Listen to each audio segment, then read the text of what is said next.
Hi everybody, I'm Tarkov Reporter, and today we're helping little Timmies get through the early stages of their Tarkov lives, and I've got a few Sherpas lined up to help teach us various aspects of the game. Today, we're focusing on tactical PvP on two maps in particular, Shoreline and Interchange. We brought in a Tarkov Sherpa named JustKilo to help us do just that. Go give him a follow on Twitch, that link is in the description below. Alright, here's JustKilo going in depth on tactical PvP for new players. Enjoy. Hello everyone, welcome. Today we're talking about tactical PvP on Shoreline and Interchange with JustKilo, an escape from Tarkov Sherpa. You can find him on Twitch at twitch.tv/JustKilo. Go give him a follow. Kilo, welcome. How are you today? Awesome. Thanks so much for the nice welcome. I'm doing good. Just did a couple of funny raids to prepare for the nice evening we have together. Awesome. How are you? Awesome. I'm doing great, thanks. I'm doing great. I had a nice couple days of Tarkov's been treating me okay the past couple days after a rough weekend, but so that's nice. Now, talk a little bit about tactical PvP. What exactly do we mean when we say tactical PvP?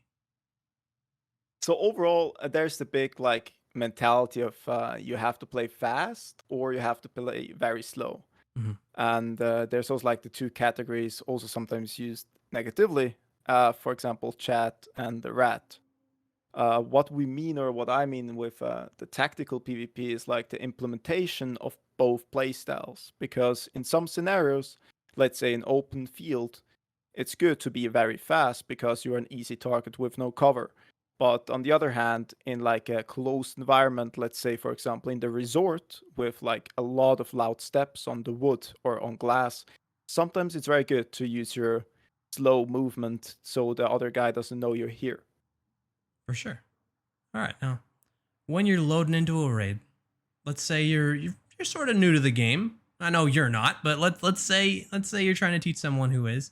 And what kind of a loadout, what kind of a kit would you maybe suggest to them to put together when they're trying to put together this type of mission?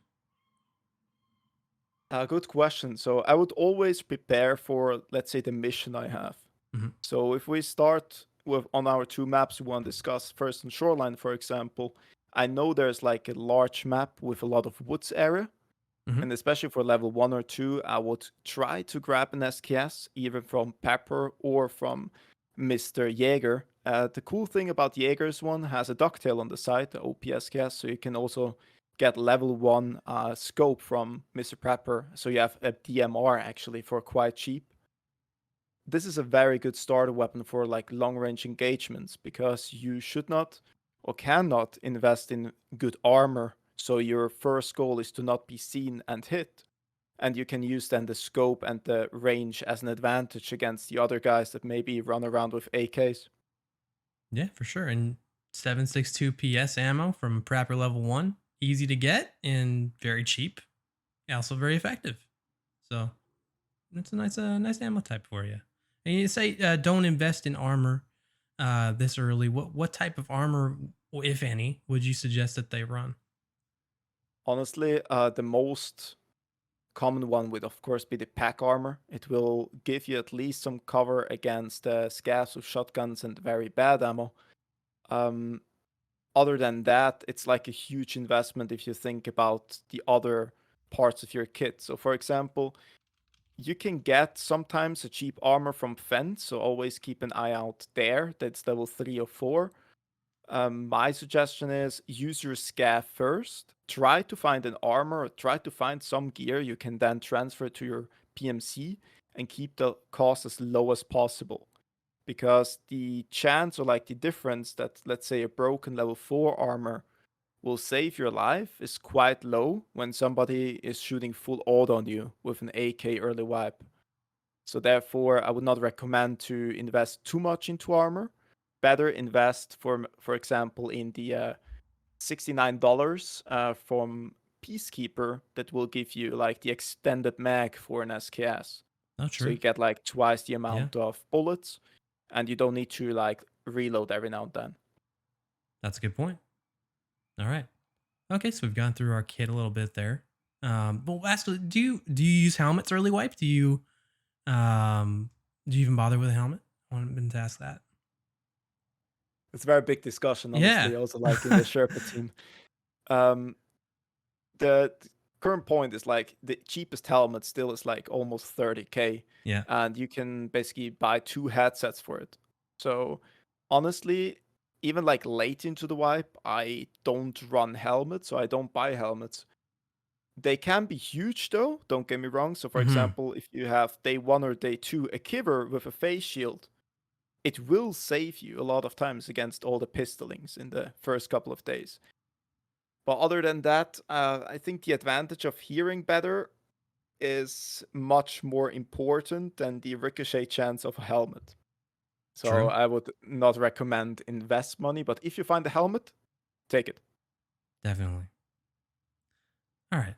Now, what sort of now we've talked a little bit about the sort of the strengths of the build we just put together, but what are the weaknesses of it, and what should you maybe avoid when you're running this kind of kit? All right, so with the SKS, you have like not full auto gun, of course. So getting into close range engagements will be really damn hard, especially when you have the scope on, the 4x scope, the PSO one. It will be really hard to like hip fire when you're especially new to the game. So in that scenario, when we come now to the tactics, when you, for example, engage a team, you can maybe drop one guy and they will know where you are. So my suggestion then is like just run away for like 100 meters and make a new like trap basically. If they try to push you, you have like this 100 meters where you have the advantage. And if they get too close, use a ridge line or another path to go away for like another 50 meters. And you can repeat that. So this is like how you should use, for example, this DMR gear set. If we speak, for example, now about another very cheap cool gear set, let's say in small AKS you will find, or PP19 with a 9mm, which is also quite cheap and good, or the best suggestion like a Kether, when we, for example, afterwards talk about interchange, you should do the opposite, right? You can't run away and engage them on distance. What you need to do then is like find hard cover to get close to the enemies, and then you can do the damage, maybe go around the corner and then hold this corner again so they walk into you, basically. True, and I don't know if you know this, but Keter means family. So Ketter's a fantastic weapon. It is. uh, Absolutely. Okay, so let's deploy into Shoreline. It's a large map, and most of the PvP winds up concentrated around resort. But sometimes cottages and pier. But let's start with the resort. How would you approach the resort with this kit? Would you even go inside with this kind of kit? So I need to ask here, like, if you play completely solo, when I go close to resort itself, I would take away my scope. Okay. Because like inside, the iron sights are much better, so you don't need to hip fire and you have a big field of view. How I would approach it if I know I'm not the first guy inside to do my quest is I align myself either on one of the roofs or by the fence line, especially on the admin side. And the cool part there is you can use the concealment of the fence and the trees there, and can actually in the afternoon, when the sun is perfect, you can see in the whole east wing and west wing without any problems through the windows, but they can't see you. So what you can do then is use your eyes, see how many people are there, maybe engage them, maybe also kill them, and then you can try to go inside. Because once again, you don't want to be inside in a knife fight when the other guys have a higher rate of fire gun and maybe actually better ammo than you. Absolutely. All right. Do you now? Also, I wanted to ask you. Um, you may have noticed the audio in East Wing is a little wonky at the moment. Not the best. How are you treating East Wing right now, considering that the audio is quite bad? As fast as possible. Not gonna lie. Uh, the problem is you hear everything and everywhere. And even what I experience sometimes, you hear a guy directly in front of you, but he's actually like 2 floors above you. Yup. Hmm. It's quite funny sometimes because you like flick into nothing. Yep. And it made us like laugh a couple of times in the team actually. So Yeah. Have definitely if done you that. solo there, you know, every footstep is enemy. I think that is actually an advantage at the moment. Yep. And what I can recommend is go to the west wing roof and let the guys in East Wing have their fun and shoot around, and you can get like a nice angle on them from the That's side true. because they don't hear you by West, but they hear everything around East. Hmm. And if you don't know every floor perfectly with like the positions where people love to wait for you, it's hard because they will hear you miles away. Definitely. Now, tell me a little about those positions where people love to wait. Are there specific spots that you have where you know you can maybe catch somebody inside resort? What I can tell you is on West Wing, never go to the second floor. It's a crazy death trap because there's so many shelves. And if you getting caught, actually it happened like 2 times in a row in our team. If there's enemies that are a little bit smart, and they have a hole in the floor from the third to the second, they can nade you out and you never be able to shoot them because yeah, obviously you can't shoot through a floor. And also they can flank around and you don't hear them. So you're basically trapped there in a death hallway because you don't hear them, but they hear you. So it's a big disadvantage. For sure. And in East Wing, of course, the most, I think, common spot is now with the blue tape room. People love to sit by the hole above the blue Hmm. tape room and just basically get you from the top. So never go there without checking second floor. Good point. Good point. Um, Now, what about close quarters from room to room inside the resort? What's uh what's your preferred method of either pushing or defending against maybe a more aggressive player when you're in close quarters combat inside resort? I would say very important is that you use the correct side of a hallway. Mm, If it's possible. So, you have the weapon on your right shoulder. yeah. So you want to use the doors and like obstacles on your left-hand side. So you show less of your body and you'll be able to return fire. So you're like a smaller silhouette. The big problem comes, of course, with again like West Wing second floor, where you need to like zigzag around these obstacles. And he can basically wait behind like corners you can't see. So the CQB actually there, especially, is really hard because it's more than 90-degree angles, which you can't see with the field of view. So you need to turn the whole character, which also leaves you vulnerable again from the other side. And with turning the character fast, you also make a lot of noise, which means again, you being like in a disadvantage, pushing them. So I would also recommend being fast in the hallways and slow in the rooms, not only because of sound, but also because when you sprint through the hallway and there's a guy literally camping you by one of the doors, sometimes he has not a chance of like shooting you because you're too fast. And then it Hmm. gives you the advantage again because he's in a room trapped and you can like use whatever you have to get him out of there. Okay. Now, one interesting variable on Shoreline, of course, is Sanitar and his guards. Now, they can spawn at resort, but I've seen them more often at pier and cottages. How do they play into a raid for you? Let's say there's also players in the raid, there's also players in the area, and Sanitar and the boys are there. How do you approach the situation? So should we take it step by step? For Yeah, example, yeah, for pier. sure. Hmm.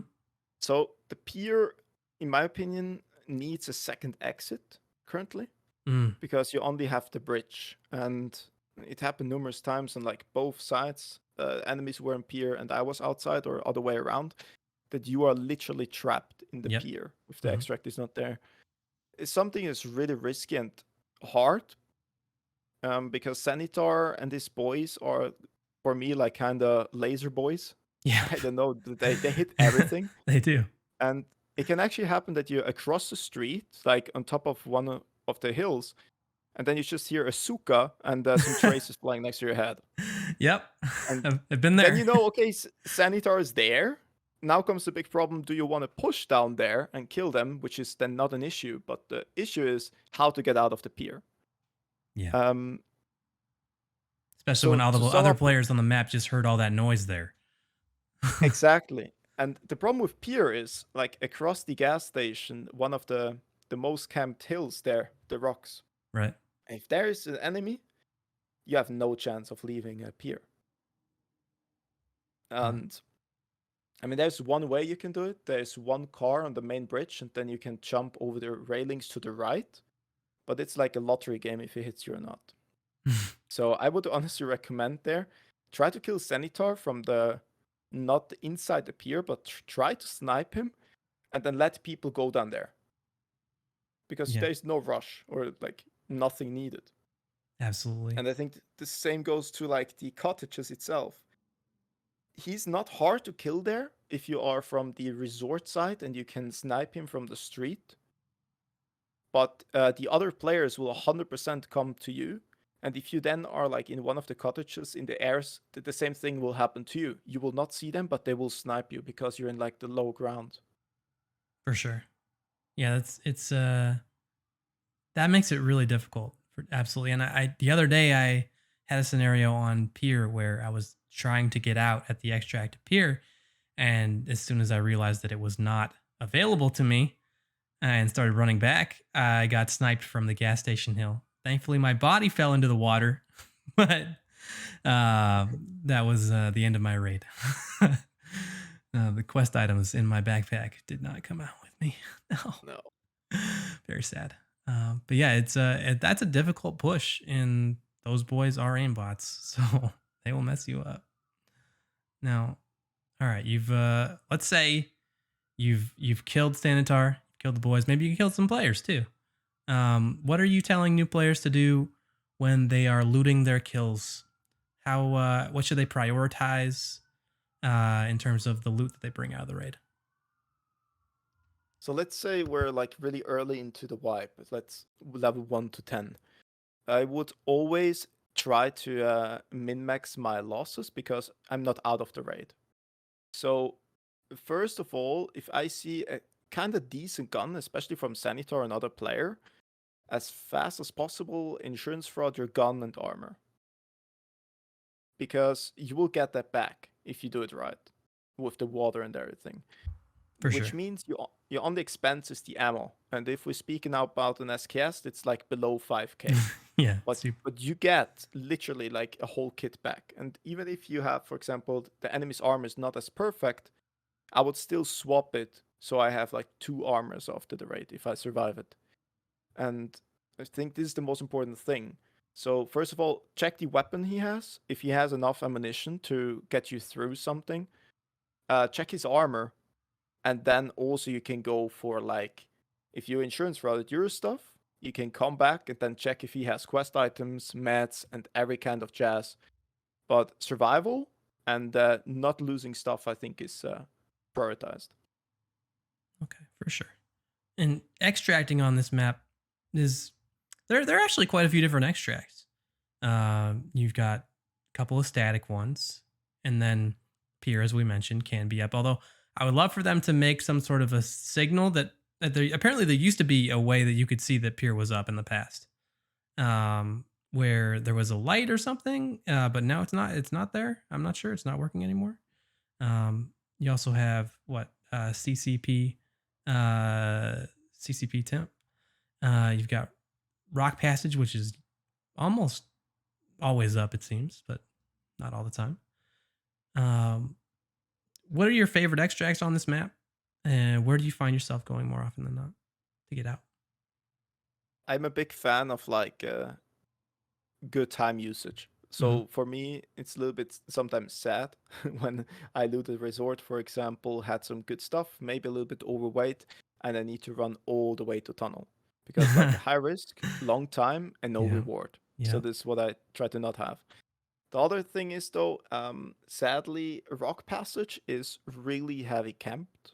One of the favorite extra campers locations, I would say. I think we played in the last couple of days 3 raids, and there was like 2 out of 3 times was extra campers. Oh there, wow. full teams. Full teams extra camping. My God. Yeah, and also quite good gear, level 5 armor and stuff. What? Why? Oh my goodness. I don't know. So I always try to go towards the rock passage, but just because I don't want to lose the time running to tunnel, because the time actually, if you think about it, the time you need to run there is literally one more raid you can do. Maybe if you're really thick, yeah. No, I had a great raid recently where I got super thick at resort and had to walk my way to extract, and as I got into extract, I went MIA. It's a long Oh walk. no. It's a It is very a long long walk. walk. You need more time than you think you do. That's for sure. Don't be like me. Don't go MIA. Yeah, but I mean, there you are, right? This is the time you need Yeah. to go there. Hmm. And it's so long. And of course, if we talk about what you can do on the way is, of course, take all these like 30 stashes or however, Hmm. how many there are. But then again, it needs more time and more time. So ideally, you extract by rock passage if you fight in resort. Other than that, if that's not your priority, I would say you can do a nice like U form around the map and loot every cache and kill some scavs, which is also quite good for XP. Try to kill all the scavs with headshots. It gives you multiplier. It's huge. True. Good point. Good point. All right. Let's move on to our next map, Interchange. Now, how would your kit change from Shoreline to Interchange? You talked a little bit about some close range weapons earlier. Are those the kinds of guns you're going to be bringing into Interchange? Yes, it really depends here again if we come back to the mission. So, for example, if we have mark the fuel tanks or the yellow cars, I would actually still take an SKS because you're most likely run outside of the map Right. and it's also quite huge. Mm-hmm. And then you have still an advantage. But if we go inside for the first couple of quests, where I need to visit all the stores and everything, I would swap to a close range kit. We spoke about the Kedder, which is huge. You can also, instead of the SKS, you can go to Jaeger, I think, and buy AK, which is semi-automatic, but it also loads 7.62.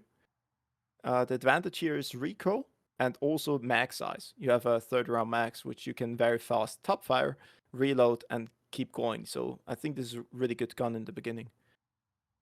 For sure. Other than that, of course, shotguns are very good, and you can get it in every raid as a scav because nobody picks up the shotguns, and use them even with 7mm buckshots. Aim like head height, and you can easily kill everybody without a face shield. For sure. One of the things we haven't talked about yet is a new addition to the game, and that is weapon malfunctions. And have you had many of these yet? And how were they playing a role in your PvP encounters?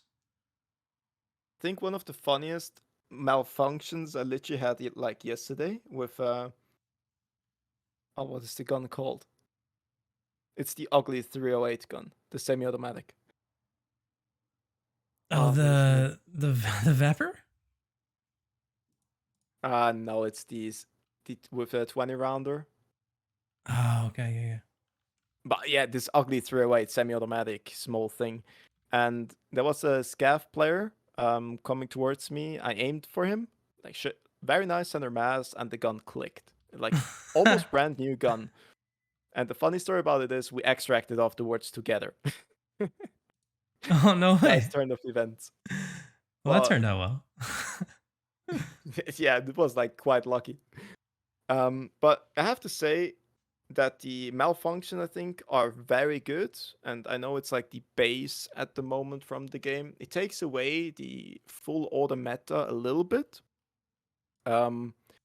Sadly, I think it's not like too often.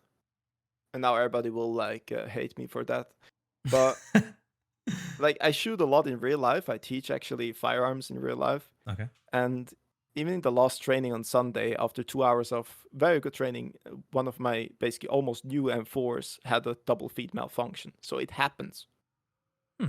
And the funny part about it is, at the moment, even at 100% new gun, the malfunction will happen, and everybody thinks, "Oh, that's a shit gun. It's because of the gun." Actually, it's because of ammo. Like usually the ammo is bad, and that will give you a malfunction. So what I would love to see in the future is like more predictions. So for example, if you buy ammo from the traders, there's a way lower chance of a malfunction in your gun than saying you are running around with a dirty AK, and then you find some loose ammo somewhere in a box or like on the floor, which will have a higher chance of having a malfunction. I think that change would be huge. Okay. Now I did see on Twitter today that there was a change made within the game. This is July 21st that we're recording this. And it's according to Logical Solution, who is part of the wiki team, I believe. That 40 to 50, so the base malfunction chance of all ammo types was decreased by 40 to 50% approximately. So that's quite significant of a change. I don't think I think that most people will be happy to hear that there will be fewer weapon malfunctions potentially as a result of that. But that is very interesting, and as someone who hasn't experienced very many weapon malfunctions, I'm glad that I hopefully will not be seeing very many because those are scary. Those are scary in a fight. I don't want that. But yeah. Okay, so we talked about weapon malfunctions. Going inside Interchange, though, is something I want to talk about a little bit because, as you mentioned, there are a few quests that will take you in there. What are some hot spots inside the mall that you would either, if someone is seeking out PvP, they should watch for these spots, or if they're if they're a little hesitant at first, maybe they should look out for this and maybe avoid. So of course, like every other guy knows, is the nice tech spawns, right? Mhm. Everybody tries to be as fast as possible in Oli, going to Taxo, and then Rasmussen, and then going upstairs to the other tech store and also like the other hotspots. The point is, what you really find there is a lot of like lower kitted people most of the time if they Mhm. don't have the prime spawn. So if you are on the hunt of PvP, especially in nighttime interchange, it's very good to make an ambush there. And yes, I will use the ambush and not like rat him in a corner because I think that's stupid. But what you need to consider there is people are very careful around these stores. They're very not careful when you are 50 meters away from these stores. So place your ambush smart. True. Other than that, the two donuts, or like the central funny circles of glass, I would call them, about or like are very strong because you have the upper hand, the top floor, and especially when the lighting is a little bit dark now, basically you will not be seen. It can be quite crazy if you lay down by one of the circles and you can almost snipe the whole hallway in the first level, and they have no idea that you're there, which can be also very good use to hunt Killa, by the way. True. Yeah. Definitely. Now, how would And you? Speaking of Killa, how would you instruct new players to go about trying to bring down that guy? Because he is not easy. Although I know some of the more experienced players will be able to hunt him and kill him 100 times, of course, with a tracksuit. But for a new player, Killa can be a challenging task. it really comes down to like what you have available.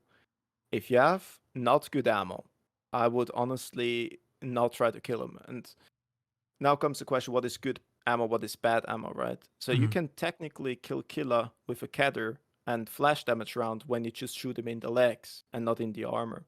That is certainly possible. For that, you need to be quite close to him, and hopefully he's not like sliding and killing you. Yeah. So there's a big issue. Yeah. Other than that, I think the best way when we speak about, again, you want to make profit and survive the raid. You should really like find good ammo first, bring the good ammo into the raid, and then kill him. For example, what many people use is a hunter you get from a scav, Hmm. and then maybe find some loose M61s and slap them into the hunter, and you can one tap him to the head. And I think that's a way better option than having an AK, a cheap one with PS ammo, and you need like 70 rounds to kill him. Yeah, for sure. So Yeah. I would always try to find like, what is your strength of what you have at the moment? Is it possible to kill a guy that will two tap you without looking at you?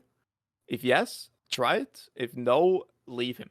Because then you will die and just lose your kit, basically. Now, one of the places I'm coming across a lot more fights than I used to on Interchange is in Goshan. Between the jacked up food spawns on the north side and the incredible locker spawns of like bitcoins and gold chains, all sorts of good stuff over there.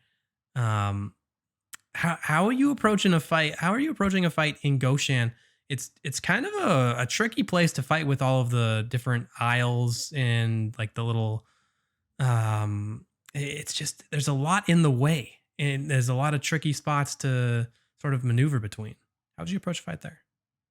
It's a very good question. So let's assume we didn't have the good spawn and we're just going there Hmm. and we assume there's enemies. You have a couple of, I would say, sound locations which can mark your steps, but also like mark the enemies, which you need to be aware of. So, for example, by the metal tents, there's a huge generator making a lot of noise. And Right. there's also like in the back of Goshen, there's a big fire, Yep. which also marks your footsteps. You can use it either as advantage or disadvantage. But what you also can do on the idea side, there's like a double door going to the hallways. And if you turn hard left towards the checked food shelves, there's a couple of boxes you can go on top. If you go on top there, you can basically spot the whole middle ground and also the whole metal tent side without being seen. So I would always, if you try to engage Goshen from this side, take the few seconds, jump on top, take a look. Maybe you see a guy looting the crazy lockers, and if yes, you can plan your movement up there.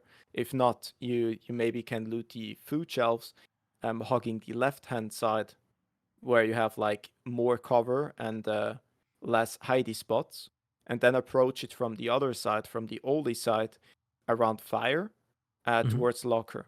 I think pushing straight down to the metal tents from idea towards Goshen side is really hard because you don't hear the people because of the generator. And they can also basically be on top of the metal tents, and with the shadows and stuff, you know how dark it is. It's Yeah. really hard to be like to spot them. Absolutely. The lighting on Interchange is notoriously dark.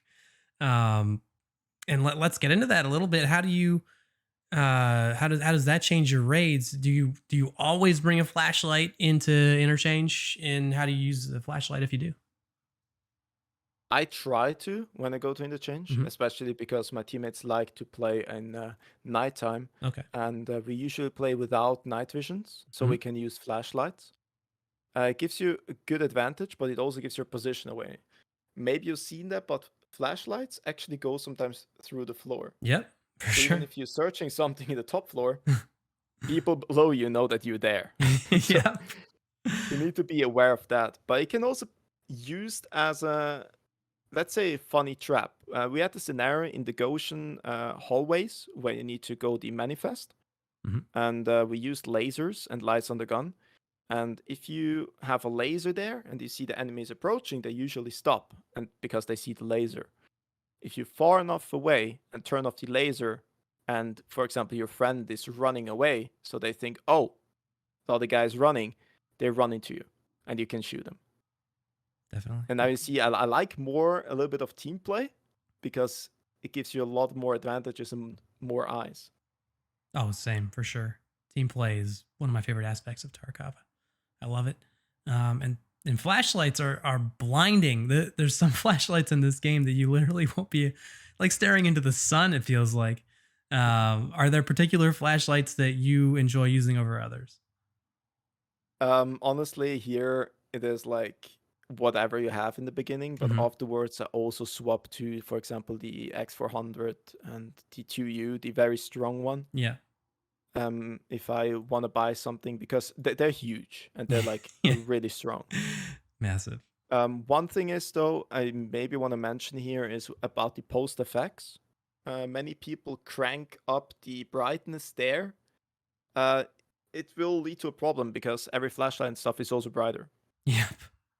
So maybe don't use a lot of brightness, especially if you use one yourself. And what I can mention here is also what I use at the moment is like zero brightness and chill wave Okay. as post effects. It will take away this white fog quite good in Interchange, which means even like in nighttime, you really don't need a flashlight sometimes, and you can be hidden. True. Now, one thing I wanted to bring up here is the player scav spawns on Interchange.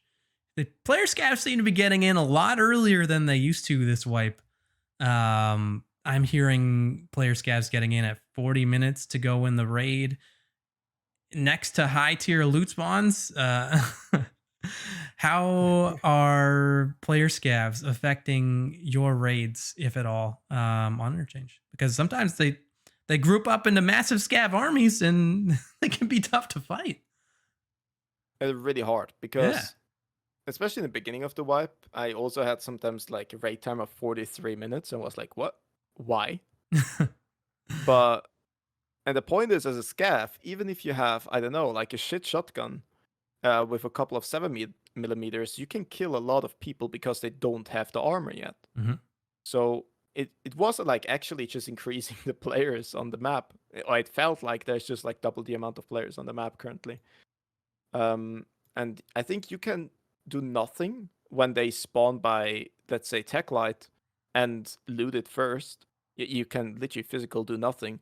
But what you can do is try to kill them because they can't put anything inside the gamma container, Right. which Yeah. is, I think, great. But on the other hand, I would love also to see a kind of a decrease of the raid times for scavs, and maybe also like a small change on Interchange that not every store is instantly open, so it needs a couple of times, or like it needs a couple of minutes. Definitely. That's a good point. All right. Now, we talked a little bit about extract campers on Shoreline, and I'd say Emercom extract on Interchange is sort of notorious for extract campers as well. There are a couple other options. There's the car extract at Power Station, which is not always there. But the no bag extract right behind Goshan is static. So if you do want to drop your backpack, you can do that one. There's also, of course, the friendly scav extract if you do meet a group of friendly scavs along the way over at Scav Camp. Now let's talk a bit about Emercom though. How do you approach that if you think there might be some extract campers in that area? It's really hard. Yeah. Not gonna lie. If it's an organized team, you have a big problem. I even saw people, and they talked to me, using thermals in a 3-man team holding down Emercom. And oh god, it's really hard to get out there. yeah. You mentioned, just before we go to Emercom, you mentioned before the no backpack extract. And I just want to add here, buy, if possible, if you have one, else buy a very big rig as a new player. True. Maybe from Fence, and go there. Don't go to Emercom. Just go out by that location. Nobody camps that. Definitely. That's a really good point. Like the AVS, you do get one of those, I think, as part of your starting gear set. If you're a USEC, I think. Yeah. And that has 2 4-slot containers in it. So that's massive. And you don't have to run a backpack at all. Completely avoid Emercom. But yeah, I would avoid it. Yeah, yeah, if possible. I think it's a good play. Some friends of mine, after I got killed in an Interchange raid recently, they stumbled over to Emercom, and Xfil Camper, the Twitch streamer, and his friends were all proned out in that truck at Emercom.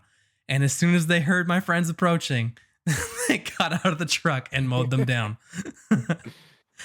It's classic. I was listening to them in the Discord call, just raging. I laughed. It was pretty funny, but I felt bad. How to approach it?